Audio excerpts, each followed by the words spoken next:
मला एक विशेषत्वाने विचारायचे तुम्हाला, पूर्वीची भजन पद्धती आणि आता समाजामध्ये चाललेली भजन पद्धती यामध्ये काय बदल झाल्यासारखं तुम्हाला वाटतं? पूर्व पश्चिम तसे दोन टोक आहेत ना, त्याला जमीन आसमानचा फरक म्हणतात. हा. आसमान म्हणजे आकाश आणि जमीन, एवढा फरक झालाय. कोणत्याही गावामध्ये जायचं जबरदस्ती नाही, बाबा चला भजन शिकून मी तुम्हाला भजन शिकवतो असं म्हणून नाही केलं.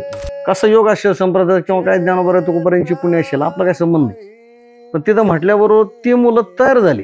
तुकोबाराय जर बोलतात, अरे तुका म्हणे पहा शब्दाची हा देव, तुकोबाराय जर त्या शब्दाला देव म्हणतात, तर आपण त्या शब्दाची आळवण करत असताना किंवा त्या स्वराची आळवण करत असताना प्रत्यक्ष देव ब्रह्म म्हणूनच केली पाहिजे ना.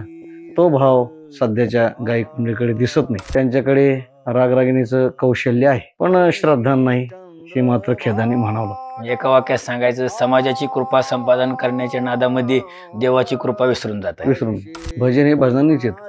अनेकांचा आग्रह असतो, आम्हाला चाली टेप करून द्या, कॅसेट करून द्या. पण त्यानं म्हटलं कॅसेट करून हे चाली टेप करून रेकॉर्ड करून भजन येत नाही. माणसं तयार झाली पाहिजे. एक वेळेला स्वराचा अपमान झाला तरी चालेल, पण संतांच्या शब्दाचा अपमान झाला नाही पाहिजे. वा, जिथं शब्द जोडून येत तिथं जोडूनच म्हटली पाहिजे. समाजाला तेच पाहायला तेच ऐकायला मिळतं, त्याच्यामुळं त्यांना मग हे भजन शांत भजन आवडत नाही. त्यांना रजगुणातच, समाज रजगुणी भजन तुला समाजाला आवडायला लागलं, ते आवडायला लागलं. त्याला कर्ण कर्कश अशा चाली कशा लावून चालतील, रूपा तलोचीने म्हणतात. ज्ञानोबा कोणत्या भावातून त्या ठिकाणी रूपा त्या अभंगाची आळवण करतात, आपण कधी तिचं चिंतन केले? तुकोबाराय भगवंतासमोर वरून कसं सुंदर ते ध्यान भुईटेवरी म्हणतात, कधी आपण त्याचं चिंतन केले नाही? तो सन्मान भली अशी आपण म्हणतो की नाही?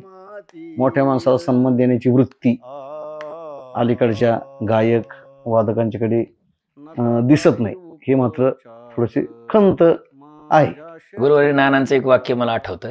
नाना असं म्हणायचे की ज्या गायकाला शब्दाबरोबर सुरांना आणि सुराबरोबर शब्दांना गुंफता आलं, तोच वारकरी संप्रदायामध्ये भजनी गायक होऊ शकतो.